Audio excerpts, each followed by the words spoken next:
Hello children, welcome to the physics class for class 11.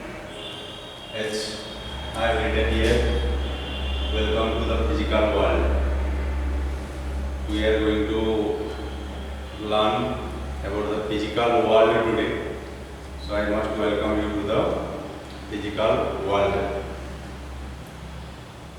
You see, physical world that is included in the first chapter in your physics book of class 11. First chapter. Many children wonder why this chapter is given in the physics book. Why this chapter is given in the as the first chapter. This concept is given as the first chapter in the physics book. They wonder, they fail to understand why it is given, but there is a very good purpose behind it. There is a very good purpose behind it. There is a sound reason behind it, I can say. I can give you one example. When you plan to visit a place, you are planning to visit a place, you are planning to go to Mumbai, you are planning to visit New Delhi, you are planning to go to Darjeeling, you are going to, you are planning to visit Kerala. So before you visit, so many questions come to your mind. So many questions come to your mind. What are the places that I can visit there, that I can see? Before going to that place, you start dreaming. What are the things that I will see there? I will enjoy. What are the places to be visited there, places that can be seen there? And suddenly you start searching. You take the help of internet and you start searching. Google Map, you do, Wikimedia, or many other options are there. List of tourist places in New Delhi, list of tourist places in Kerala. You start searching, and you also see the map. How far this place is from another place. See, you are curious about that place, and before you actually go to that place, you will have all the information about that place.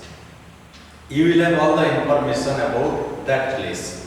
You prepare a chart, and you may draw a map also. A sketch, I can say. You draw a sketch.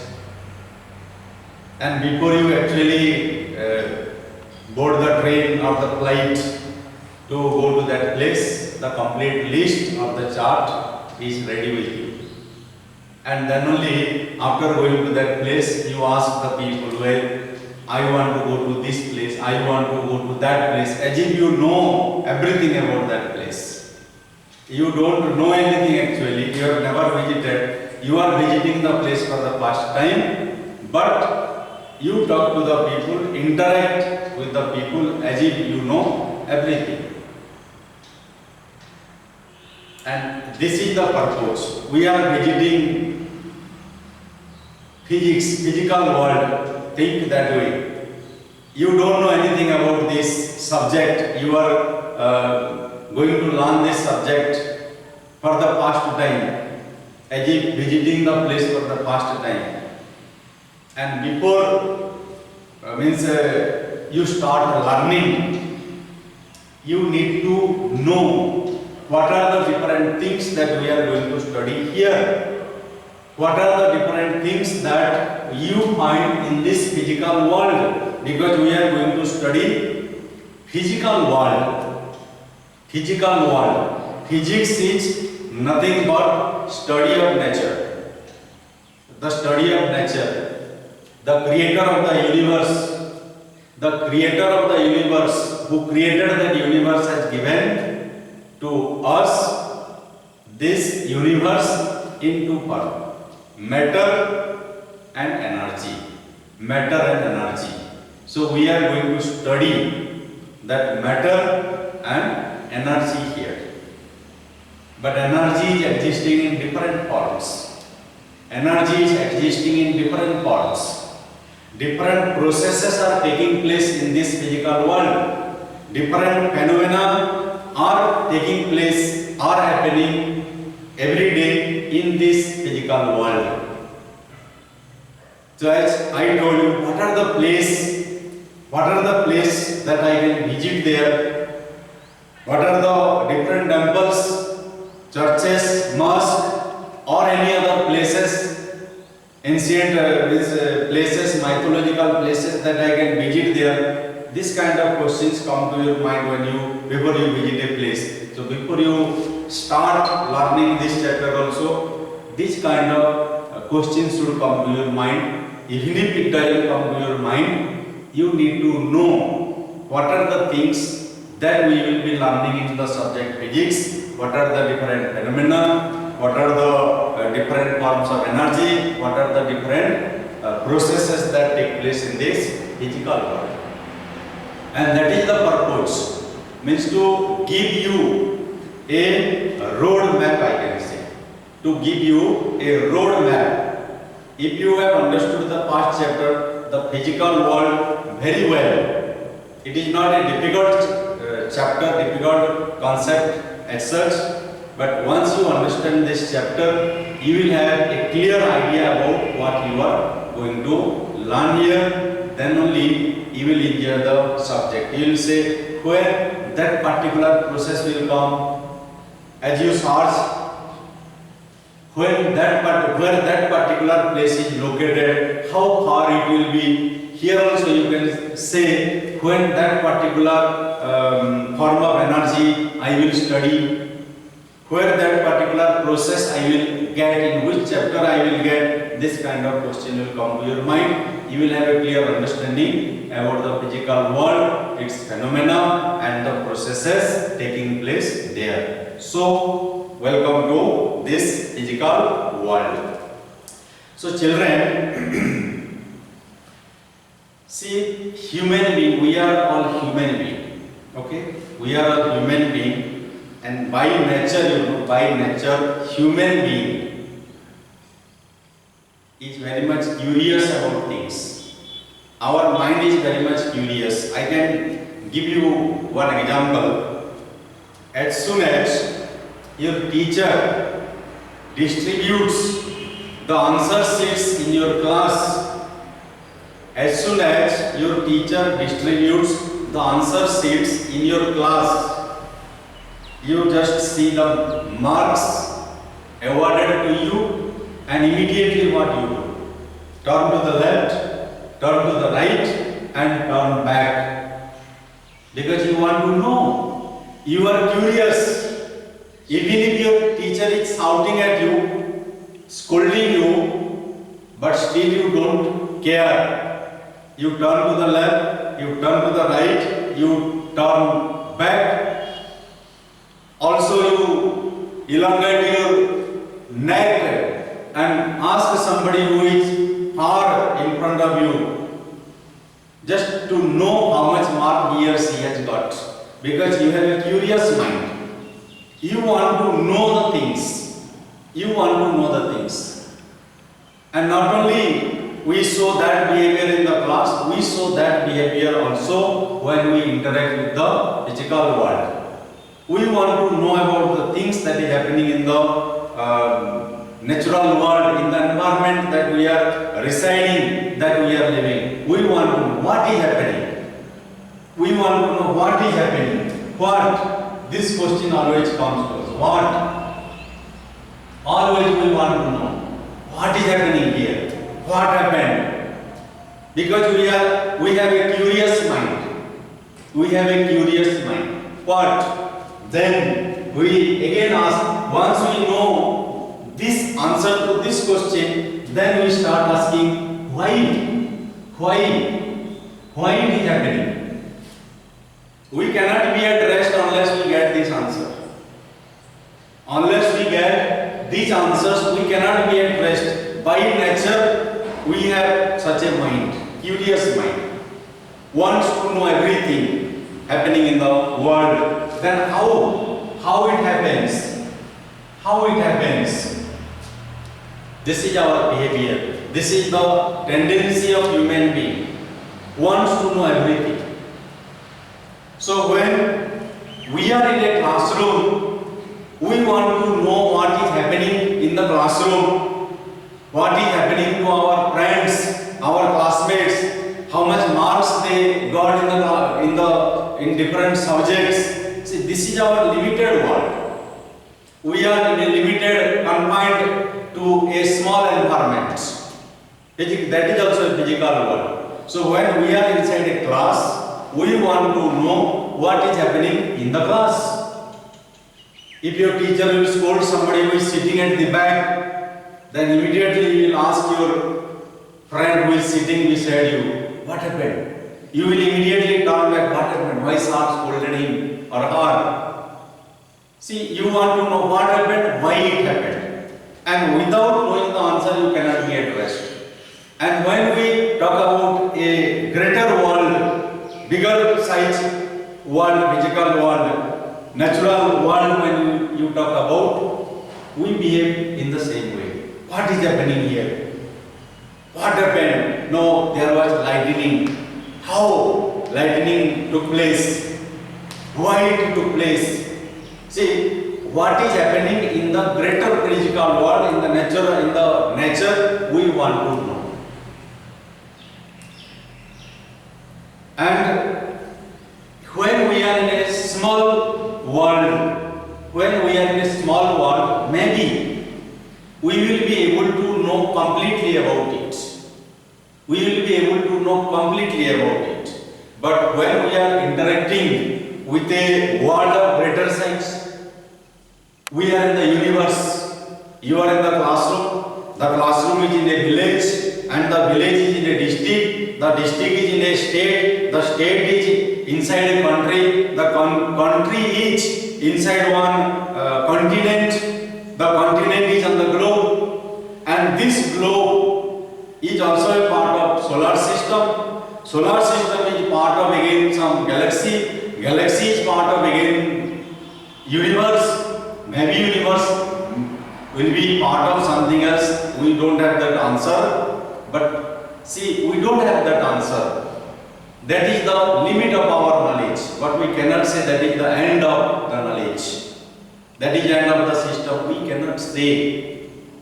So when we deal with a greater environment, interact with a greater world, we cannot have complete information about it. We cannot have complete information about it. Maybe we will have a limited amount of information about a particular part. We are in India, or we are in US, we are in London. So where we are, we know more information about that particular part, but we may not know much about the other part of the world. So when we see certain things, when we observe a certain phenomena in the physical world, we try to, when we see, we try to analyze it. We try to analyze it by using our power of reason. God has gifted us with reasoning power. Human being is the only living being with the power of reason. So by using our reasoning power, we try to analyze the things. We reason out with the things and try to draw some conclusion. And then we interpret the result in our own way.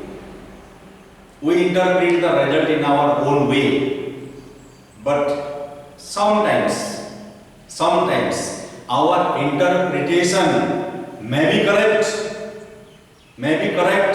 but sometimes it may not be correct. I can give you one example. You might have also heard about it. you might have heard about it. Some blind friends were there. Blind friends. Some blind friends. Some blind friends were there in a particular town. And once they heard that an elephant was brought into the town. An elephant was brought into the town. These blind friends, they heard about one elephant was brought into the town. They were blind. They could not see. But still, they wanted to have some idea about what an elephant is. And they all went together near the elephant. Near the elephant. All the friends went. Then one friend is trying to sense. We have some sense organ. We have some sense organ. These are just like inputs. The input device for our system, our body. As your computer has got many input devices like keyboard, like mouse, like joystick and many more. Our human body is also provided with many input devices. That is eyes. We have got ears. We can take sound as input. Visuals we can take as input through our eyes. We have nose. Then we have the sense of touch. See, these are our input system, input devices. So they tried to find out what an elephant is like. And one blind friend fortunately caught hold of the leg of the elephant. Caught hold of the leg of the elephant. And after getting hold of the leg of the elephant, that blind man interpreted, described the elephant. In which way he described the elephant? He said, people, the elephant is just like a log of wood, you know. The elephant is just like a log of wood. Then another friend got hold of the trunk of the elephant. One got hold of the leg of the elephant.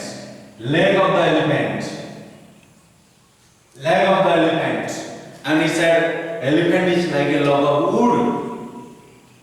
Then another friend got hold of the trunk of the elephant, and he described the elephant as a snake, a python. He said snake is like a python. Then somebody got hold of the tail of the snake.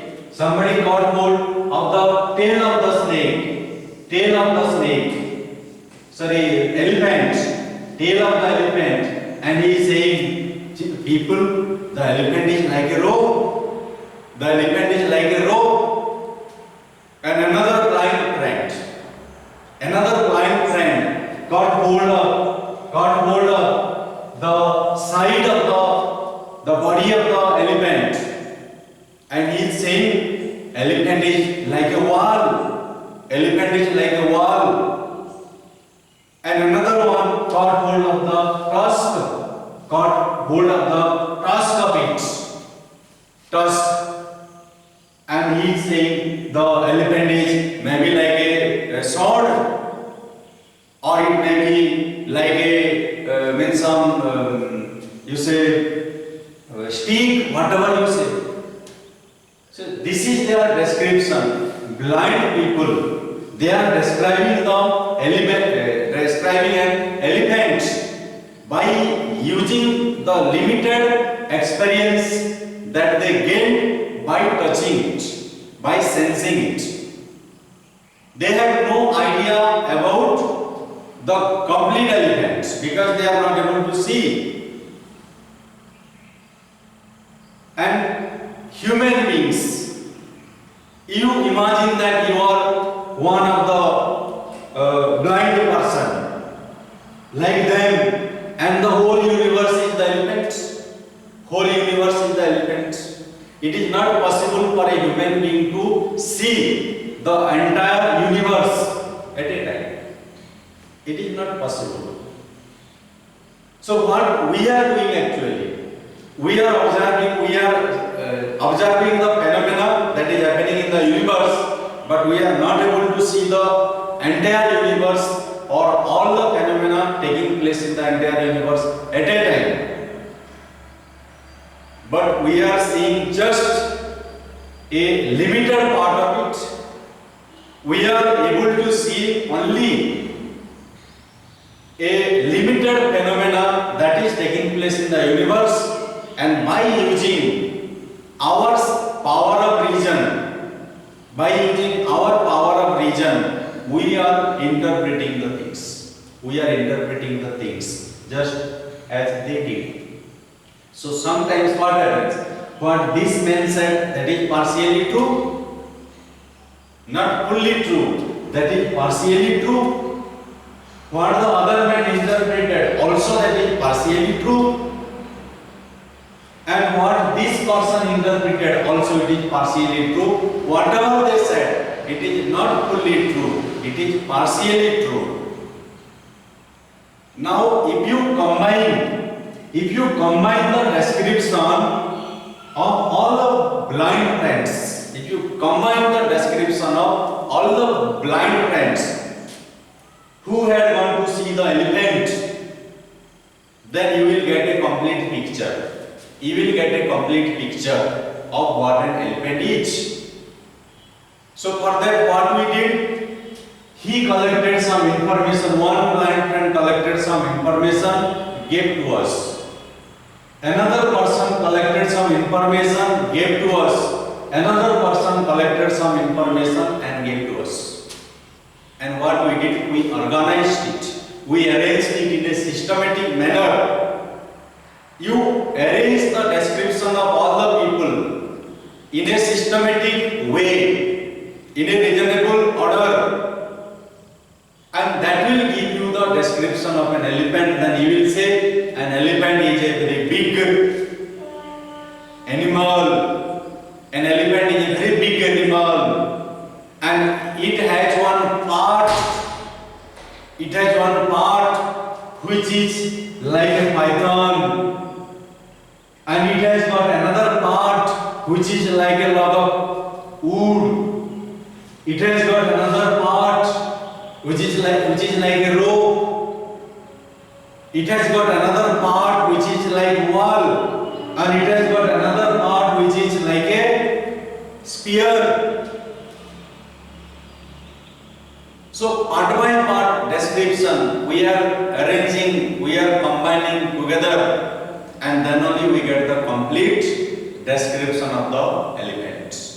And this is what we do, children.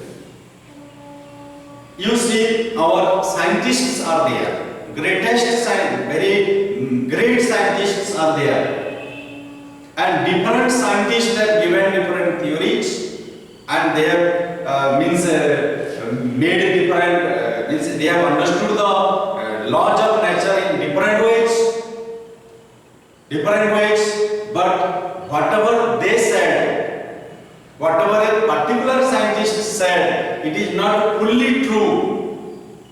It is not fully true about all the things happening in the world, about the certain things. This information, an elephant is like a log of wood. No, part of an elephant is like a log of wood. So one scientist has given to you some theories and understood some laws of nature, maybe related to heat. Another scientist might have done some work on sound and given some theories, interpreted some laws of nature and given the conclusion or findings in each other's own words, that is related to sound. And some other scientist might have done some work on light and given to you some theories.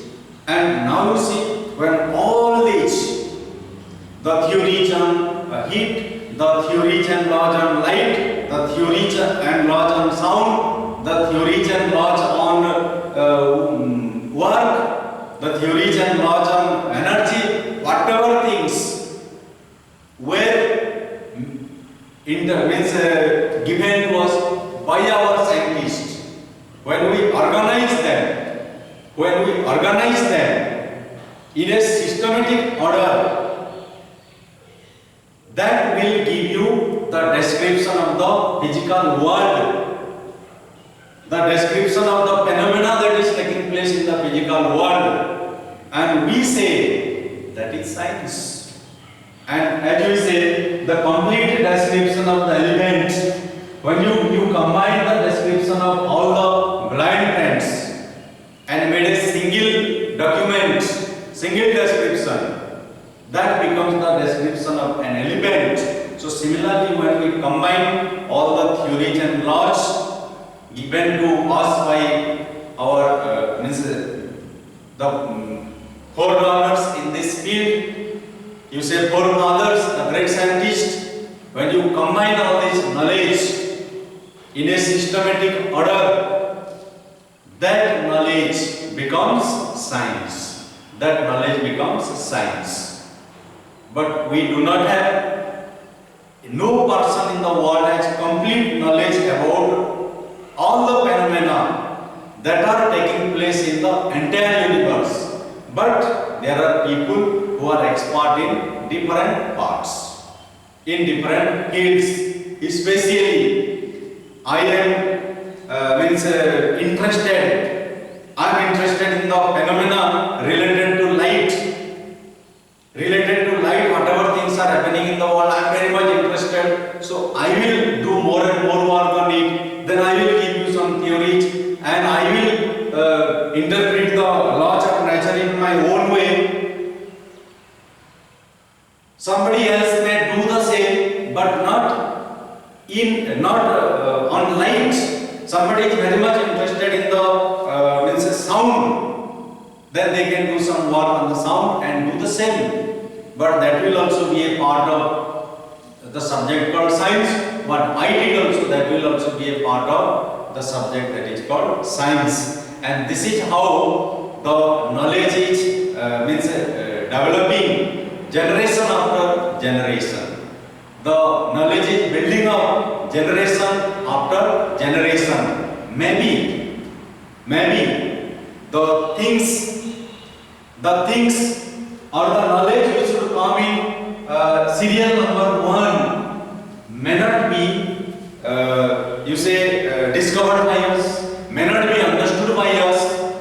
What should come in number 2, that might be understood by us at past.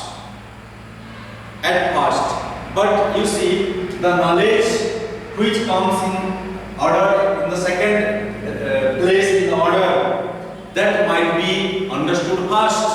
But what should come in number 1, that may not be understood at first, maybe at a later stage.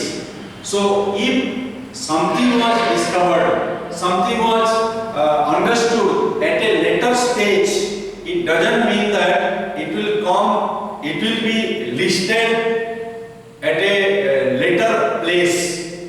Not like that. In a logical order. Maybe we understood this first, somebody else understood this fact maybe after 50 years. Then we will understand, oh, this thing happens, this is the cause, and because of this was happening. See, we are organizing it, we are arranging it in a logical order. Not according to the time or year of discovery or invention, the things will be related. Maybe what is invented today or discovered today or understood today, that might be coming in number 1. This is the reason why all these things were happening. Maybe we understood it late. So because of that, the contributions made by different scientists in different fields are arranged They are organized in a logical order. Some relation, some you say on the basis of some logic, some relation is established between the different branches, between the different fields, and relation is established, and then it becomes organized knowledge, and that organized knowledge is called science. So what is science? So when we are reading physical world, we must know physical world, or you say physics. This is a branch of science. So when we study science, we must know what science is, and that is how we define science.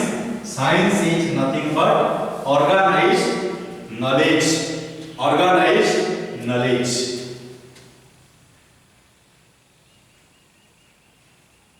Science is organized knowledge.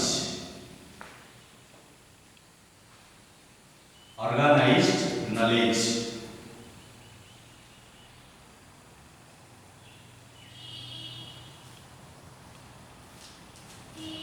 So this is our definition of science.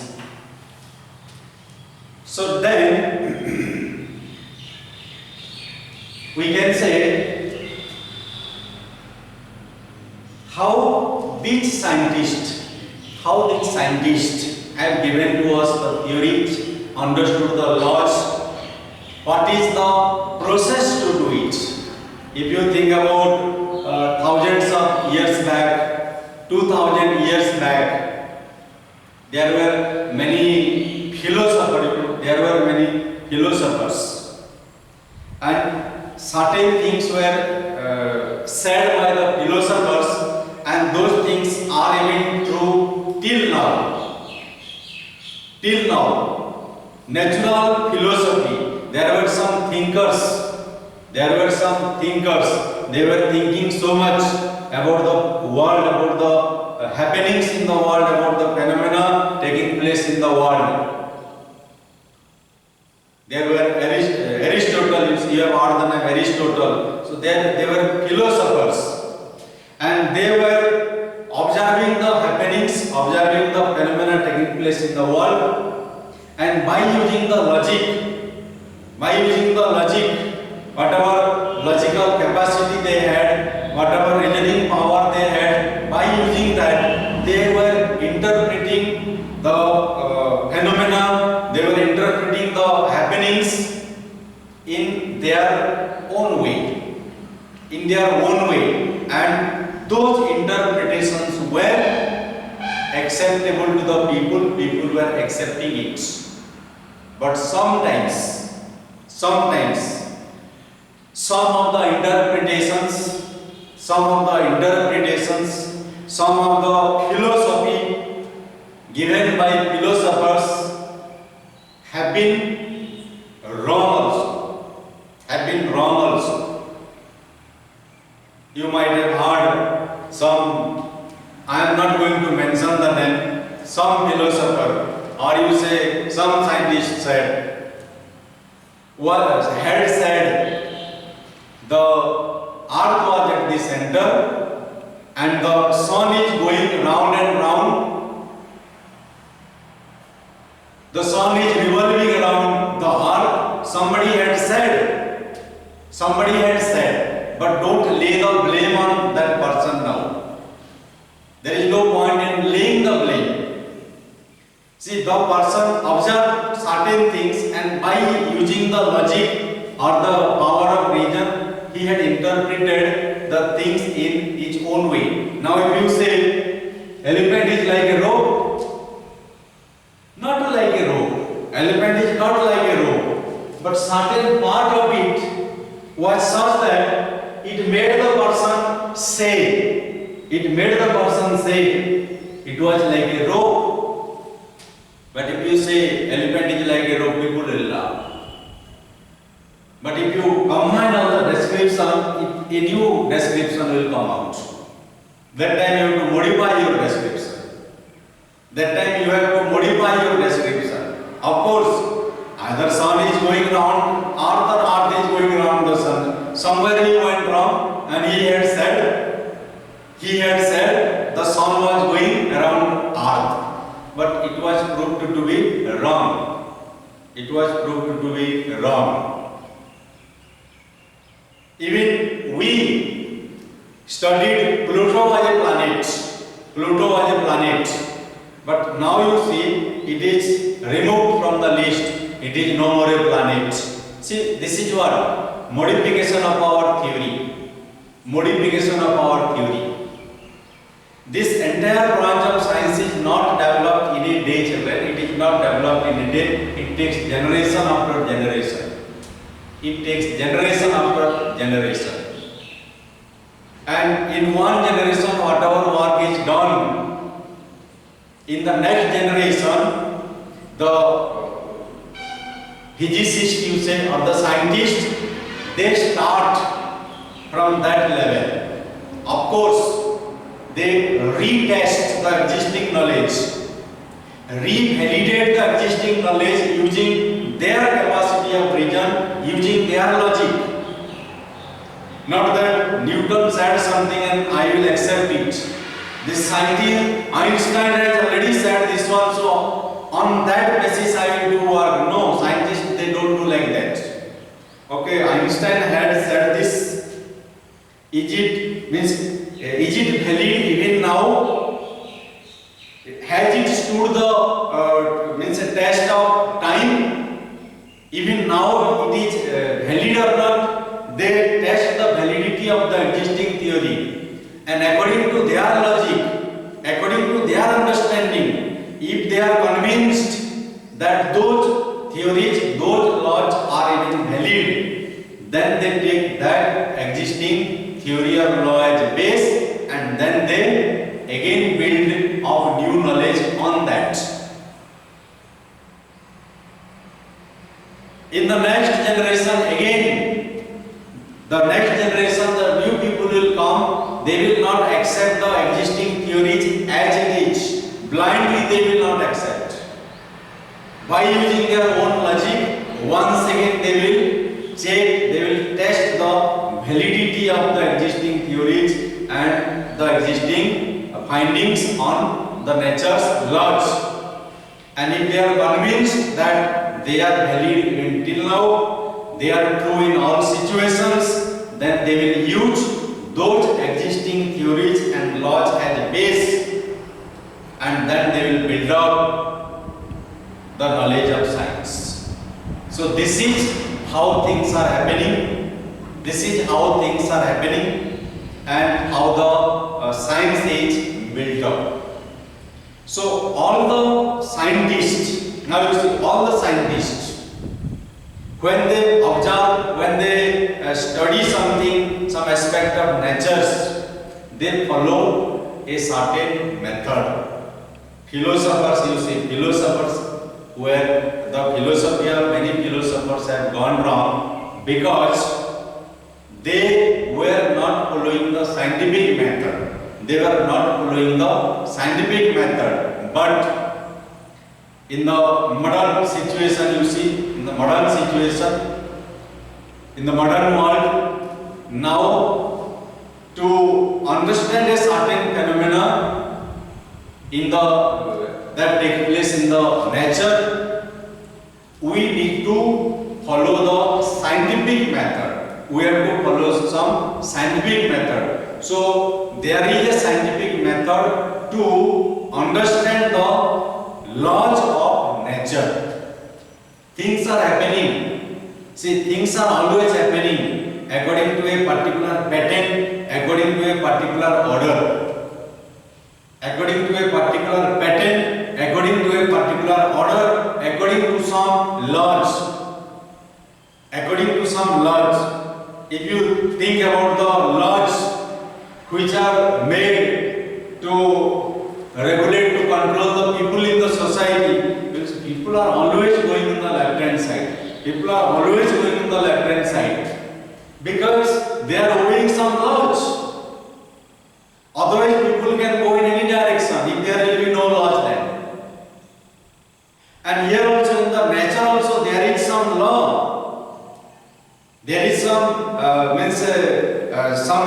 invisible law is there, and all the phenomena, what is happening in the nature, those phenomena are taking place according to some law, and how to know what law governs which phenomena? How to know which law governs which phenomena? To understand the laws of nature, we have to follow some scientific method. And now we are going to understand what scientific method is. So how to understand the laws of nature?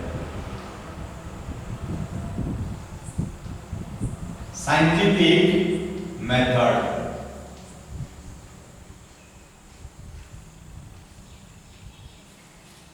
So this scientific method, to understand the laws of nature, we have to go through, we have to follow all the steps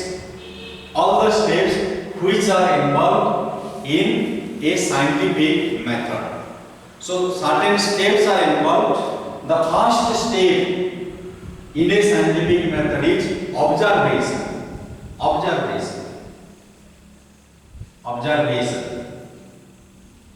So before you understand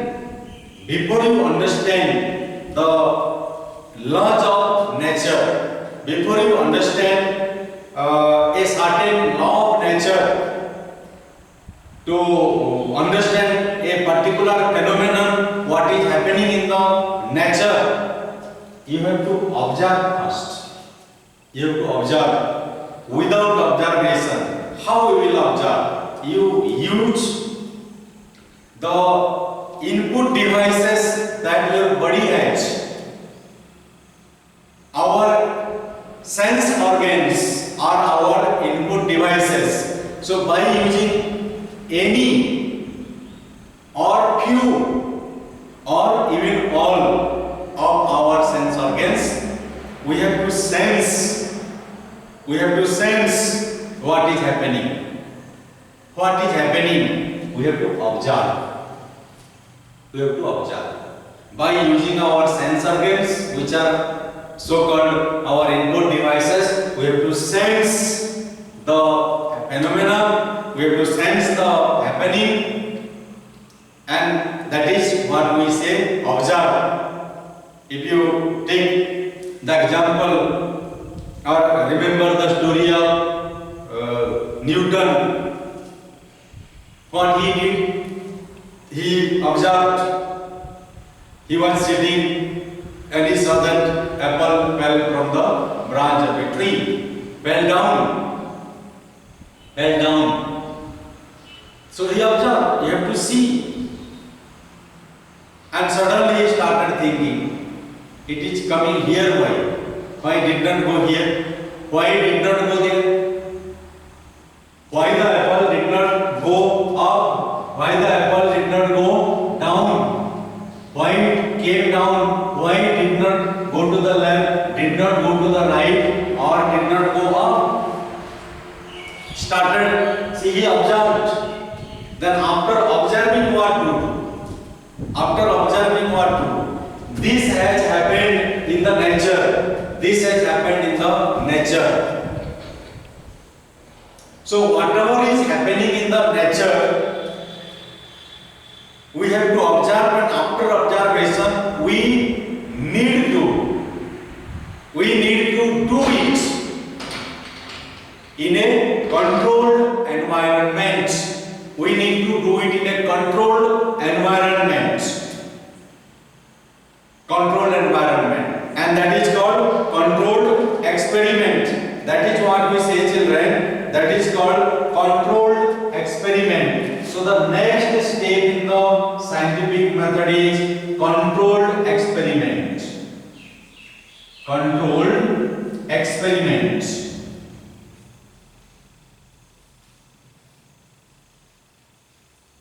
So here somebody will start thinking how to do this controlled experiment. How to do this controlled experiment? Okay, controlled experiment is the experiment in which you are in a position to regulate, you are in a position to control different factors which are affecting it.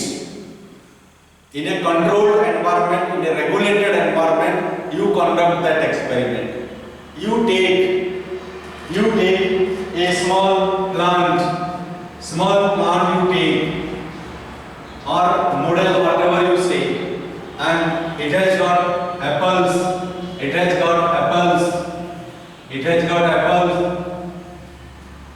and you are inside the lab, and when you got it here, what will happen? It is falling down, even in the lab also. Then I am thinking this way. See my thinking. Is the apple always falling towards the root? Is the apple always falling towards the root? Is the apple always going away from the leaves in the opposite direction as the leaves are there? Is it true? Because they said roots are there. Is the apple always going towards the root? And by that, thinking that way, what I have to do? I have to twist or turn. I have to make it like this. I have to make it like this. Because see, this is a controlled environment. I can twist or turn or keep it in the inclined position. This tree, I can keep the tree in any position I want. I am able to control the position of the tree or the plant. So my thinking, you see, I am conducting the same experiment in a lab, and I am thinking here was the apple, here was the apple. Now if I cut the apple, is the apple going towards the root? And I saw that no, it is not going. It is not going towards the root. Again it came down. Then I will see, then in that case, can I keep the tree like this and think? Can I keep the tree like this and think? And this is the apple, and if I cut the apple, then will it go this way? Because when I was keeping this way, it came down. When I keep in the opposite way, will it go up? Then also I said, no, this apple is again going down. So in whichever position I kept the tree, in whichever position I kept the plant, I saw that this apple was always going down. Where are they? Where are they there? And then I will conclude, no, wherever this earth is there, wherever this earth is there, towards the earth, this apple is falling. So there is something about this earth. This earth has some capacity to pull. That is why this leaf is coming. But it has nothing to do with the leaves or with the roots or with the trunk or branches of the tree.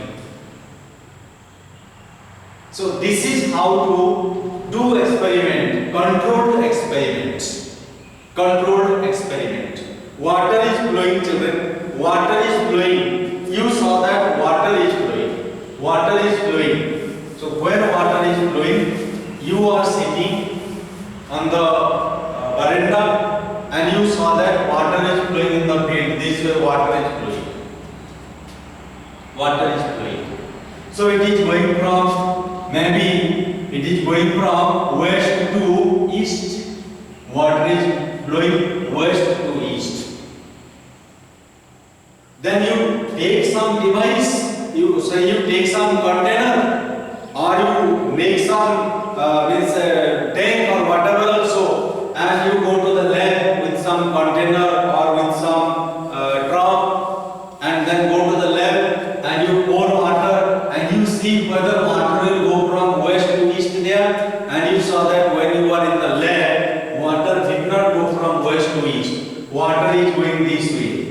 water is going this way. Then you started thinking, then if it was going from west to east, now why it is moving in opposite direction? So the direction has nothing to do with the flow of water. The direction has nothing to do with the flow of water. Then you started thinking, this was a high line, this was a high line. Maybe water was flowing from the high land to the low land, from a higher point to the lower point.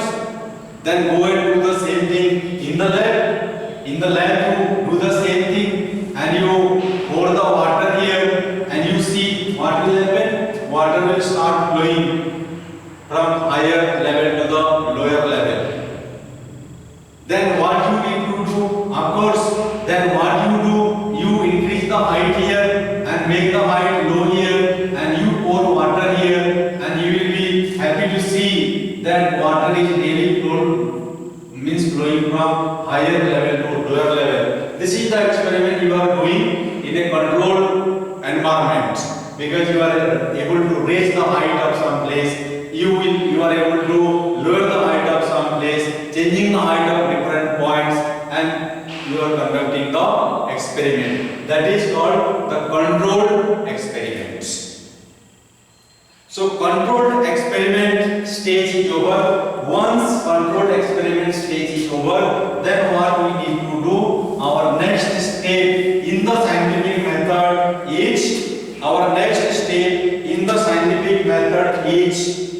qualitative analysis. Qualitative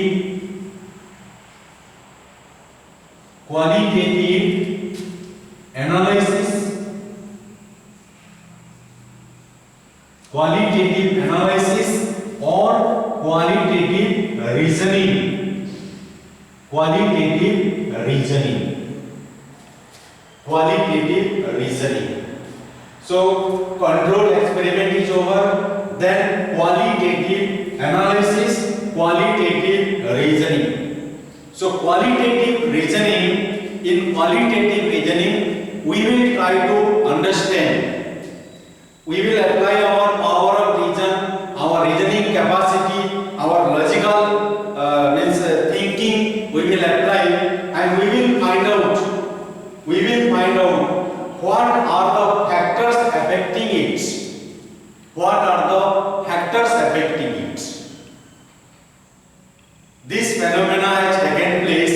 What are the different invisible factors? What are the different invisible factors that are affecting it? Different invisible factors affecting it. Okay, water is flowing. Water is flowing from higher to lower level. This is a mountain. Water is flowing. Water is flowing this side also. Water is flowing this side also. Water is flowing this side also. See, water is flowing in all the directions. Direction has nothing to do with the flow of water. What has to do with the flow of water? This slope. If the slope is gentler, then water is flowing very slowly. If the slope is gentle, then water is flowing slowly. If the slope is steep, then water is flowing very fast. See, slope is affecting the speed of water here. See, I am doing qualitative analysis or qualitative reasoning. So when there is gentle slope, water will flow slowly. If there is steep slope, water will flow very fast. So slope is affecting the velocity of water or the flow of water. If there is flow of water here and it is going along the steep slope, here more erosion is taking place, but here erosion is taking place less. See, I am here means learning new things again. I am learning new things. When it is going across a steep slope, it is causing more erosion. When it is going along a gentle slope, causing less erosion. See, qualitative analysis, qualitative reasoning I have to do to find out which are the factors, to find out which are the factors affecting the phenomenon which is under consideration. When you are considering the falling of an apple from a tree, then that is the falling of apple is the phenomenon. And you have to find out which are the factors that are affecting the falling of the apple. Which are the factors affecting? Okay, I will take a small plant, and I will take a big plant. I will take a small plant in the lab, and I will take a big tall plant here. I will take a small plant and tall plant, and I will see if one apple will fall from here, how much time it will take. If I take one apple here, and if the apple will fall here from here, how much time it will take. See, I am doing qualitative analysis. I am doing qualitative reasoning. So what qualitative reasoning I am doing? If distance is becoming more, then what is happening? If distance is more, then what is happening? How fast, means how much time the apple will take to fall. If it is less, how much time the apple will take to fall.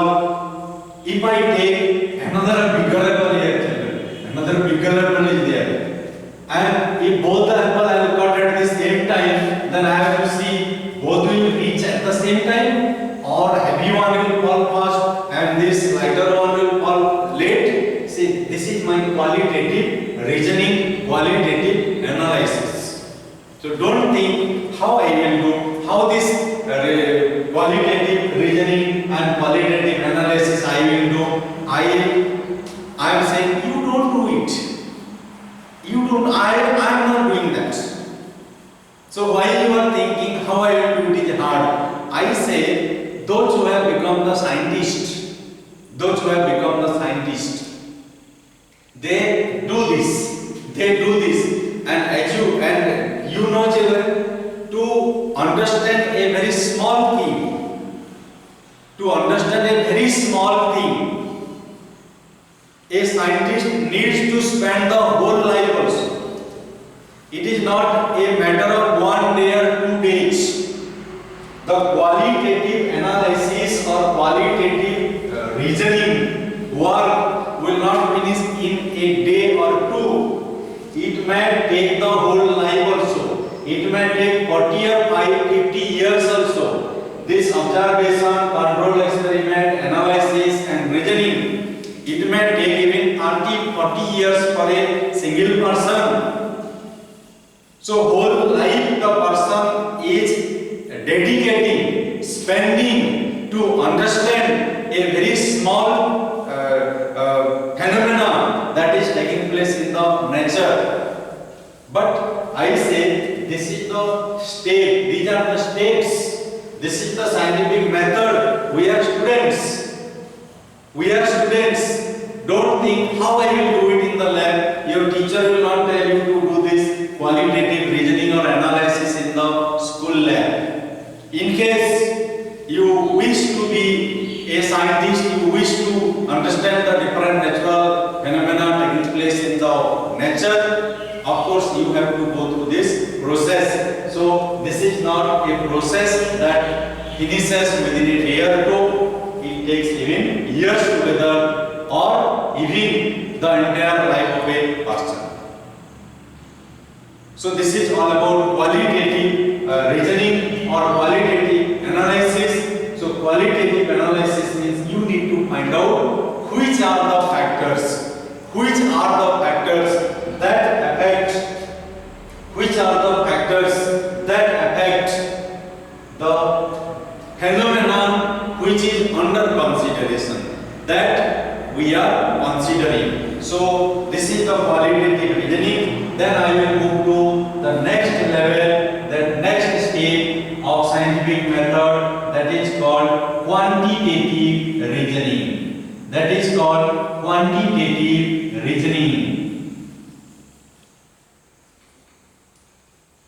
Quantitative reasoning.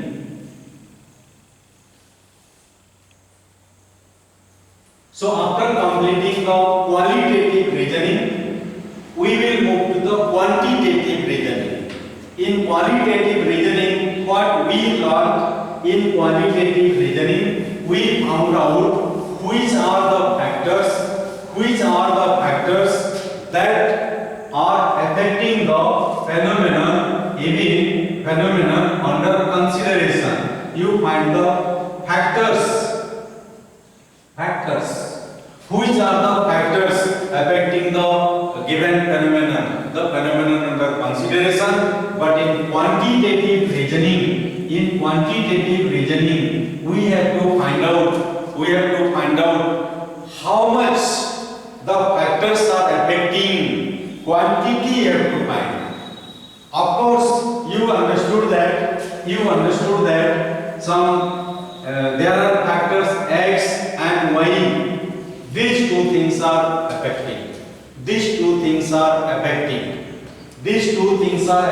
a given phenomenon. You see mass of the earth. Here you see when the apple is falling from the tree, you can do this on the surface of the earth. You can do this on the surface of the moon.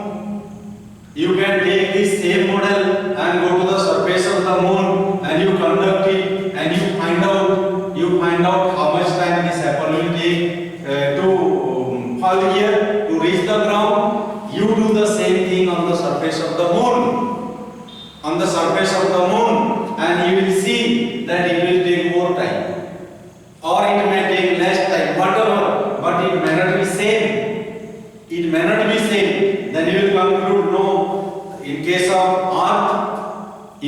earth the size is very big, so its mass is more. That is why it is affecting in a different way. When I go to the surface of the moon, its mass is something different. That is why it is affecting in a different way.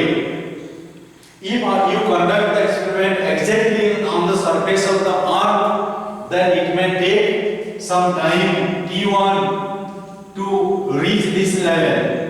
It may take the time T1 to reach this level. But if you go to a very high place, not on the surface of the earth, you conduct this experiment at a very higher place in the space, and then you see how much time the apple takes to reach this level. That time will be something different. This time will be different. Then you understood that when I am on the surface of the earth, the time taken was this much. But when I went to a higher place in space, the time taken was something different. So maybe the distance from the surface of the earth is also affecting the falling of the apple, affecting the time taken to fall the apple. So see, these are the factors and how it affects. Quantitative. If I am on the surface, time taken is T1. If I go 1 kilometer above the surface and conduct this experiment, I go 1 kilometer up and conduct this experiment, then time taken may be T2.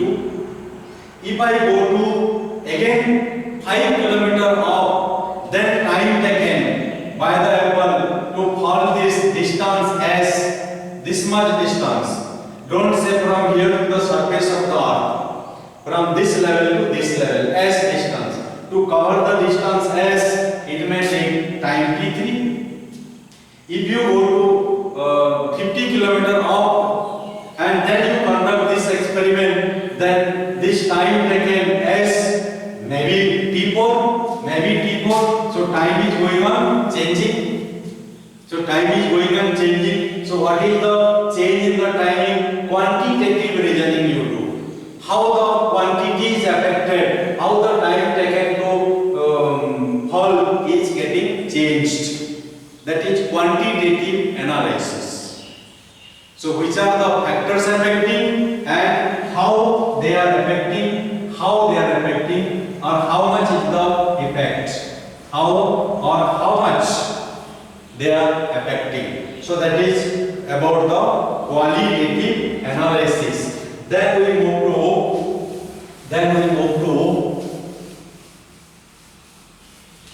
we move to next step of our scientific method, that is mathematical modeling.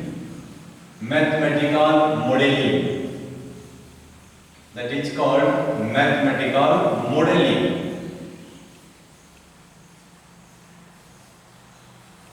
So mathematical modeling means here, children, there is no need to prepare any model. Don't think you have to prepare some model as you go to the science exhibition. You have to prepare a model and take it. It is not like that. So mathematical modeling means you need to frame one equation showing the relation between the different factors which are affecting the given phenomenon. So mathematical modeling means framing one equation. You have to frame one equation. You have read S equal to ut plus half at square. In your high school you might have read. You might see this is S is the distance traveled. U is the initial velocity. T is the time taken. Here A is the acceleration and T. When one object is falling under gravity, instead of A, what we write? Ut plus half gt square. But when an apple is falling from the branch of a tree, initial velocity is 0. So 0 into t equal to 0. So we can just write here half gt square. Now you see, children, S equal to half gt square. Then 2s equal to gt square. Then 2s divided by g equal to t square. Then t equal to what? Square root of 2s by g. See relation, you see. This is the relation. How much time it will take? For the apple to fall?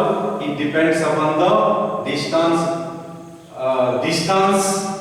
Depends on the distance and the acceleration due to gravity. So this is the relation between the three factors. These three factors are involved in the falling of an apple. These three factors are involved: distance, falling, acceleration due to gravity, and time. So this establishing the relation, framing the relation among the factors which are responsible for the phenomena. This framing the equation or establishing the relation, that is called your mathematical modeling. Okay. So next topic, the next step of scientific method is children, that is called prediction.